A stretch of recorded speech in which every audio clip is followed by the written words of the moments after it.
आदाब नाजरीन, खित्ते चुनाव की खबरों पर मुश्तमिल खुसूसी खबरनामा लेकर आपका मेजबान इश्ताक अहमद देव हाजिर है। नाजरीन, आज की खबरों का बेशतर ताल्लुक डिस्ट्रिक्ट डेवलपमेंट काउंसिल के इंतखाबात से है, जहां एक तरफ से इंतखाबी अमले को दूर दराज इलाकों में भेजा जा रहा है। 28 नवंबर को पहले मरहले में पोलिंग का अमल होगा, तो कई सियासी जमातों में भी सरगर्मियां जारी है। कई नाराज लोगों को वापस अपनी पार्टीज में मनाने की कोशिश लगी हुई है, तो दूसरी जमातों के नाराज लोगों को भी अपने साथ मिलाने की काविशें तेज है। और यही इंतखाबात है जिसको सियासत की मौसम बहार कहा जाता है। तो नाज़रीन, आज की पहली खबर जो है वो ये है कि अब जबकि डिस्ट्रिक्ट डेवलपमेंट काउंसिल इंतखाबात के सिलसिले में पहले मरहले में 1 दिसंबर को पोलिंग हो रही है और हल्का काजीगढ़ और बागवा में पोलिंग होगी, साथ ही इन दोनों हलकों में सियासी सरगर्मियां और तेज हुई हैं और तीनों सियासी जमातें कांग्रेस, नेशनल कॉन्फ्रेंस, बीजेपी और कुछ आजाद उम्मीदवार में लोगों के इखराज और दखूल का सिलसिला जारी है। हल्का काजीगढ़ में कांग्रेस जनरल सेक्रेटरी साबिक वजीर अब्दुल मजीद वानी के दौरे से पार्टी तर्जुमान के मुताबिक कांग्रेस के किले को काफी मजबूती मिली है। हल्का बागवा में भी मुकाबला कड़ा है, जहां कुछ आजाद उम्मीदवारों की पोजीशन भी अच्छी बताई जाती है। शनिचरवार 28 नवंबर को पहले मरहले के तहत जिला डोडा के हल्का बलेसा और चंगा में पोलिंग हो रही है। चंगा से साबिक वजीर मोहम्मद शरीफ नियाज के फर्जंद नदीम शरीफ और आजाद घराने से ताल्लुक रखने वाले महबूब मुस्तफा आजाद भी मैदान में है, जबकि मुख्तलिफ सियासी जमातें अपने रूटों को मनाने की कोशिश कर रही हैं, तो दूसरी जमातों के नाराज मेंबरान को भी अपने साथ मिलाने की काविशें जारी रखे हुए हैं। गुज़श्ता इंतखाबात के मुकाबले में इस इंतखाब में सोशल मीडिया का काफी इस्तेमाल हो रहा है। ऐसे में शोबे सहाफत में भी भर्तियों का अमल तेज है। जिस तरह इलेक्शन में सियासी कारकुनान उभरते हैं, यही वजह है कि इंतखाबात को सियासत की मौसम बहार कहा जाता है और पोलिंग का दिन करीब आते आते ये बहार और ज्यादा निखर जाती है।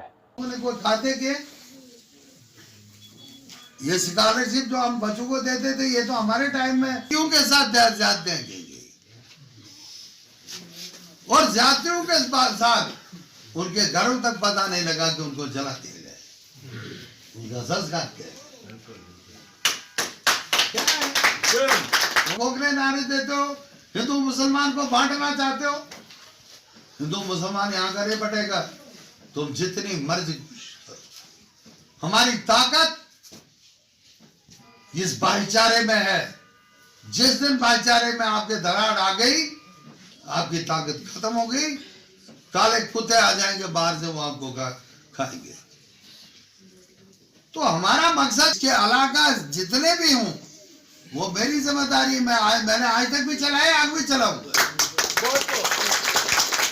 मेरे दरवाजे आप लोगों के लिए खुले हैं। किसने बंद किया आपको? जब भी आप आते हो, कोई बात करते हो, मैं उसको करता हूं। पता नहीं जान मोहम्मद साहब कह रहे हैं यहाँ नहीं, वो उधर, उनको कहीं तकलीफ हुई तो मेरे पास आते हैं। कोई भी हमारा यहाँ का वो उसको घर है, मेरा घर उसका अपना घर है। मेरे बाप की नसीहत और वसीयत है। जिसने यहाँ से सफर किया था और बर्फ पहुंचा था, तो मुझे वो अंदाजा नहीं है कि मुझे क्या लोग हैं। मेरे अहम है आप लोग। आपको मेरे पर हक है और मुझे इंशाअल्लाह अल्लाह की अज़मत से मैं सबसे पहले आप लोगों का काम करूंगा, उसके बाद अपने घर का काम करूंगा। और जहां मुझे हक है, आज आपको मैंने नहीं पूछा, मुझे कहने लगे ये सारे लोग नहीं कि आप किसको दे रहे हैं, क्या कर रहे हैं, क्या नहीं कर रहे हैं। मैं कहा मुझे विश्वास है अपने लोगों के ऊपर।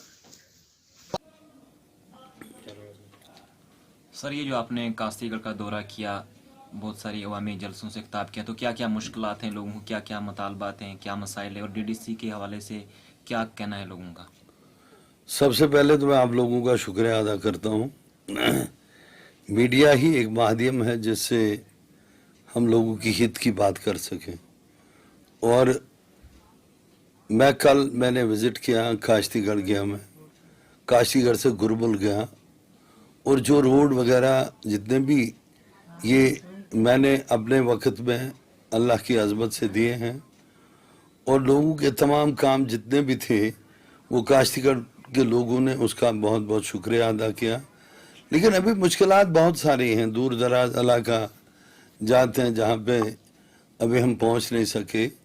जबकि जब कोलेशन सरकार थी, गुलाम नबी आज़ाद साहब बासियत चीफ मिनिस्टर यहाँ काम करते थे, उनके दौर में बहुत सारे कम्प्रिहेंसिव प्लान्स एंड प्रोग्राम्स बनाए गए थे, और जिसके लिए फंडिंग में हमने उस वक्त UPA 2 से ली थी, गवर्नमेंट ऑफ इंडिया से, और हमने सारे काम किए थे, और बहुत हर एक जगह बहुत शिद्दत से हमने काम किया था। और उसका ये था कि उनकी जो बासियत वजीर आला, और उसके बाद जब हमारी कोलेशन सरकार रही उमर अब्दुल्ला साहब के साथ, उसमें भी हमने जो प्रोग्राम हमने प्रोजेक्ट शुरू किए थे आज़ाद साहब के टाइम में, और उसी शिद्दत से हमने उमर साहब की क़यादत में भी काम किया और लोगों की हित की बात की। और ये बहुत सारी किस्म की मुश्किलात थी, जिनमें रोड का ना होना, और दूर दराज दूर अफ्तादा इलाके जो हैं वो मुंसलिक नहीं थे। तो उसके लिए हमने कोशिश की, चलो जी उस वक्त, और ये रोड्स अभी भी हैं, और कुछ सैंक्शन है जो अभी तक शुरू भी नहीं की पिछले 6-7 साल से, जिनकी हुकूमत है, वहाँ हमने PMJSY की सारे रोड्स सैंक्शन किए हैं, CRF का सैंक्शन है, नाबार्ड में सैंक्शन है, लेकिन ये लोग टेंडर नहीं कर सके, आगे काम नहीं कर सके। वही जो हमारे सैंक्शन किए हुए, लाए हुए पैसे रिलीज किए हुए, वो भी ये किसी जगह लगा नहीं सके। तो इसके लिए हमने वक्तन फ़वक्तन सरकार की तनकीद का निशाना बनाया, ताकि ये लोग काम कर सकें और इलाकों तक पहुंच सकें। ये जो मुख्तलिफ पार्टीज के लोग आपके साथ शामिल हुए, तो क्या वजूहात रही, और क्या किस उम्मीद के साथ आपके साथ शामिल हुए हैं? देखिए, लीडरशिप का काम है लोगों की हित की बात करना। जब मैंने लोगों के काम किए थे बासियत MLA डोडा के, मैंने काश्तीगढ़ हो, गुरमुल हो, टापनील हो, राजगढ़ हो, कोई भी इलाका हो, जब मैंने काम किए उनके, तो आज उन्होंने बड़े वालहाना अंदाज से उसका शुक्रिया किया, और आज भी कर रहे हैं हम उनके, आगे भी करते जाएंगे। क्योंकि वो लोग, जिन लोगों को दूर दराज तक कहीं डेवलपमेंट के जुमरे में नहीं आते थे, तो अल्लाह की अज़मत से जब हमने काम किए, कार्य किए, इसीलिए लोगों का इतबार और इतमाद हम पे आया, और सब लोगों ने इकट्ठे होके मेरे साथ ज्वाइन किया, मुझे मिले, और कहा कि हम मजीद वानी साहब के साथ हैं। हमने मजीद वानी साहब को ज्वाइन किया है, कांग्रेस पार्टी को ज्वाइन किया है, कि इसमें जब तक हमने कुछ काम उन लोगों के नहीं किए होते, तो वो इतना एतमाद हम पे नहीं करते। नेशनल कॉन्फ्रेंस के साथ कैसा कॉन्टेस्ट रहेगा वहाँ पर? क्या आप फ्रेंडली लड़ रहे हो यहाँ पर, या वो आपके मुखालिफ में खड़े हैं? देखिए, नेशनल कॉन्फ्रेंस और हमारा इत्तेहाद कुछ सीटों पर है, गुदरा में है और मरमत में है, और गठ में भी उन्होंने कहा था, मगर न मालूम क्यों वजूदात, लेकिन हमारा और किसी जगह इत्तेहाद नहीं है। और हम लड़ रहे हैं अपने प्रोग्राम के ऊपर, हमारा क्या प्रोग्राम है, लेकिन हमारी इकट्ठा चलना ही यहाँ की डेवलपमेंट के लिए बेहतर होगा, बेहतर रहेगा। क्योंकि हमारी और नेशनल कॉन्फ्रेंस का कहीं न कहीं हमारे जहन मिलते हैं, हमारी बात मिलती है, हमारे विचार मिलते हैं, उसी के ऊपर हम कंटेस्ट कर रहे हैं इकट्ठे। और मुश्तरका कैंडिडेट है, जहाँ PDP है, नेशनल कॉन्फ्रेंस है, कांग्रेस है, इत्तेहाद के कैंडिडेट भी हमने उठाए, चूंकि हमारे मुश्तरका प्रोग्राम है, मुश्तरका पॉलिसी है, मुश्तरका हमारा मिशन है, और हमने मुश्तरका होकर लोगों की हित की बात के लिए हम इकट्ठे हो गए, ताकि लोगों की कहीं किसी जगह तामीर न रुक सके। डिस्ट्रिक्ट डेवलपमेंट काउंसिल इंतखाबात के पेश नजर जिला डोडा में पहले मरहले में 28 नवंबर को हल्का बलेस और चंगा में पोलिंग हो रही है। इस सिलसिले में आज डोडा से दोनों हलकों के तमाम 110 पोलिंग मराकज के लिए आज इंतखाबी अमला रवाना किया गया। इसके अलावा रिजर्व इंतखाबी अमला भी यहां से रवाना किया गया है। इंतखाबी अमले को सख्त तरीन सिक्योरिटी इंतजामात में अपने अपने पोलिंग मराकज पर रवाना किया गया। पोलिंग के रोज कोविड-19 वबाई मर्ज की सूरत हाल को मद्देनजर रखते हुए इस बात को यकीनी बनाया जाएगा कि कोविड-19 वबाई मर्ज के चलते मुकर्रर शुदा ज़ाब्ता इखलाक पर सख्ती से अमल पैरा किया जाए। जिला इलेक्शन ऑफिसर डोडा ने राय दहिंदगान से अपील की है कि वो पोलिंग के रोज अपने पोलिंग मरकज पर जाकर अपना हक के राय दही इस्तेमाल करें। पोलिंग अमले को रवाना करते वक्त तमाम मुतलका ऑफिसर भी मौजूद थे।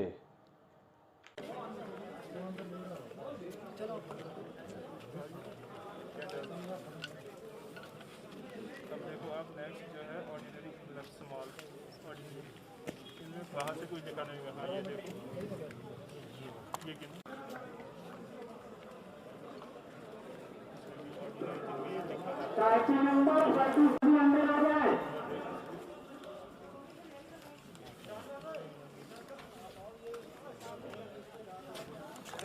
डोडा जिला की तहसील कासदीगढ़ में नाला 76 में पुल की अदम मौजूदगी से मुकामी लोगों को शदीद मुश्किलात का सामना करना पड़ता है।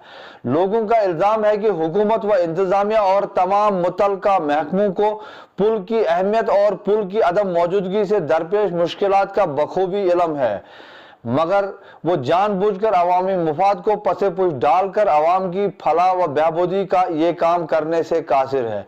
इन लोगों ने पुल की तामीर न होने की सूरत में शदीद एहतजाज की भी धमकी दी है। मुकामी लोगों का यह भी इल्जाम है कि पुल की अदम मौजूदगी से स्कूली बच्चों और बुजुर्गों को और ज्यादा मुश्किलात होती है और अगर किसी भी वक्त पुल की अदम मौजूदगी से किसी जान को खतरा दरपेश हुआ तो उसकी तमाम जिम्मेदारी हुकूमत की होगी। नमस्कार, मैं हूं हरदेव मनास और जैसा कि आप सभी जानते हैं कि कुछ ऐसे दूर दराज एरियाज़ हैं जहां पर बुनियादी सहूलियात का फकदान है और अभी हम जिस जगह पर पहुंचे ये काशी एरिया है। रामबन ज़िला का एक दूर दराज एरिया और बॉर्डर है। हम आपके सामने कुछ ऐसी तस्वीरें कैद करेंगे कैमरे में और बयां करेंगे कि यहाँ पर लोगों को किस प्रकार मुश्किलात का सामना करना पड़ता है। लोग काफ़ी परेशान हैं। हम आपको बता देना चाहते हैं कि इसे एक खूनी नाला भी कहा जाता है। ये गांव काशी के पास में है और छुछत्तर नाले के नाम से भी इसे जाना जाता है। यहाँ पर बहुत सारी ऐसी कैजुअल्टीज़ भी हो चुकी हैं जिसके कारण यहाँ पर लोग काफ़ी परेशान हैं, लेकिन प्रशासन की तरफ से यहाँ पर कोई भी तवज्जो नहीं दी जा रही है और आने वाले समय में न जाने इस खूनी नाले से और कौन कौन से हादसा पेश आ सकते हैं।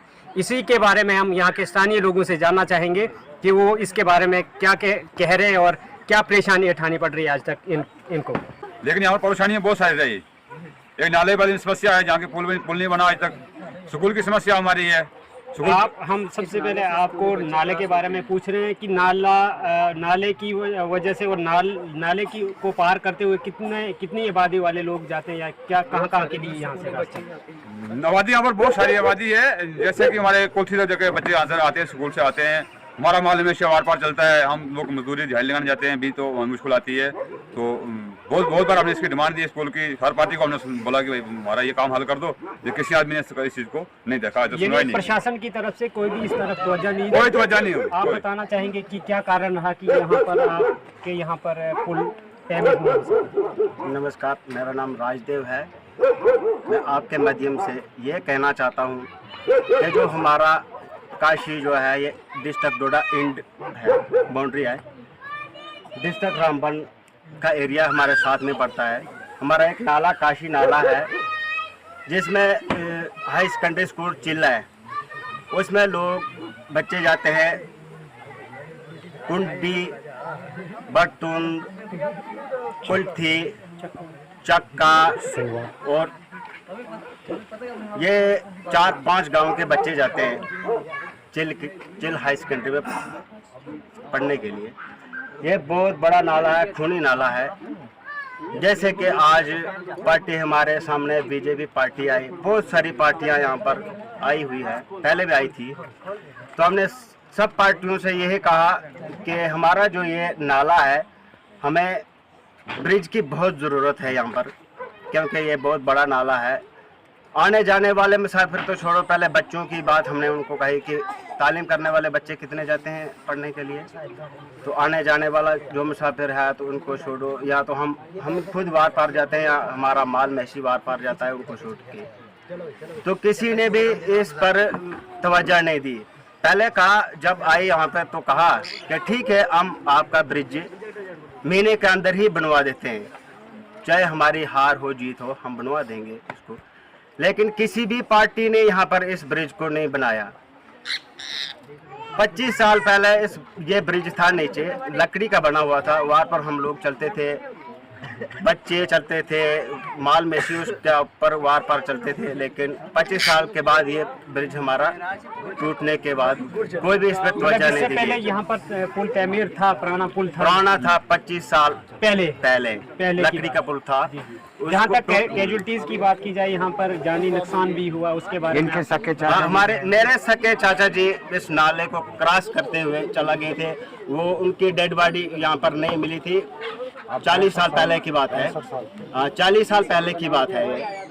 तो उसके बाद जो आने जाने वाले बच्चे स्कूली तालीम हासिल करने वाले हैं, वो जब बारिश होती है, नाला आता है, तो यहाँ पर कोई वो क्रॉस नहीं कर सकता इसको। बाकी हमारे स्कूल बिल्डिंग है। आज जिला पंचायत इलेक्शन ऑफिसर डोडा ने government boys higher secondary school Doda जाकर वहां वोटों की गिनती से कबल वोटों की गिनती और बैलेट बॉक्स महफूज रखने के लिए कायम स्ट्रांग रूम का जायजा लिया।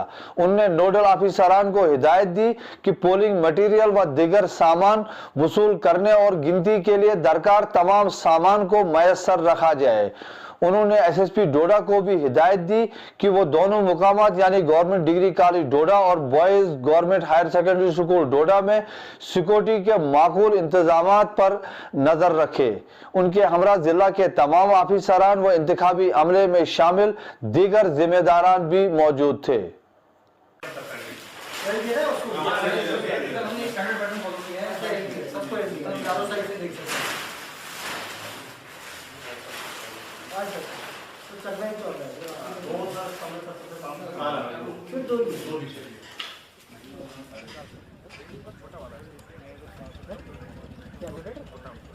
दो लाएंगे, एक दिन तो और 5-6 लाइन से मुझे चाहिए, लेकिन होगा कुछ ना कुछ जनरेटर का दिक्कत। जनरेटर होना चाहिए। सुबह 6 बजे से लेकर 12 बजे तक कुछ चलता रहेगा, शाम को 6 बजे। आप जानते हैं कि कल जो हमारा वो पहला फेज़ है वोटिंग का, जिसमें 2 ब्लॉक्स जो हमारे 2 डीडीसी कॉन्स्टिट्यूंसीज़ है, भलेसा और चंगा, इनके लिए वोटिंग कल होने वाली है। कल सुबह 7 बजे से लेकर 2 बजे तक वोटिंग रहेगी।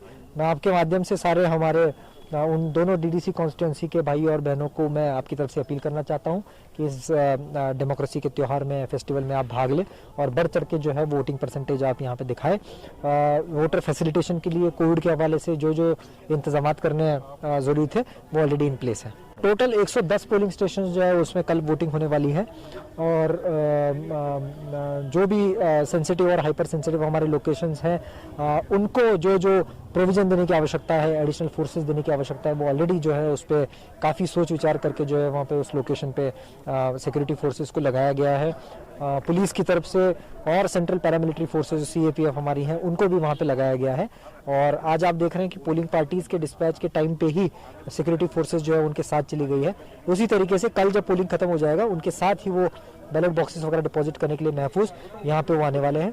तो एकदम फ्री, फेयर और सिक्योरिटी के हिसाब से बहुत ही सिक्योर्ड एटमॉस्फेयर में इलेक्शंस कंडक्ट किए जाए। पोलिंग का टाइमिंग्स का जो आपका है, आप जानते हैं कि सुबह 7 बजे से लेकर 2 बजे तक पोलिंग होगा। उसके बाद जो हमारी पंच कॉन्स्टिट्यूंसी या सरपंच जो भी वैकेंट सीट है उसमें इमीडिएटली काउंटिंग हो जाएगा।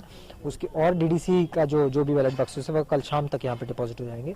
जो वेदर के हवाले से आपने बात की, हमारे सारे लोकेशंस इवैल्यूएट करने के बाद में एक हमारा लोकेशन ऐसा निकला कि जिसमें जो है वो बर्फबारी बहुत ज़्यादा हुई थी और वहाँ पे शायद पोलिंग पार्टीज नहीं पहुँचने का संभावना थी। तो कल ही, हालांकि सेकंड फेज में उनका वोटिंग होने वाला है, लेकिन कल ही वो थ्रू हेली वो पोलिंग पार्टीज आप जानते हैं कि वो डिस्पैच कर दी गई हैं।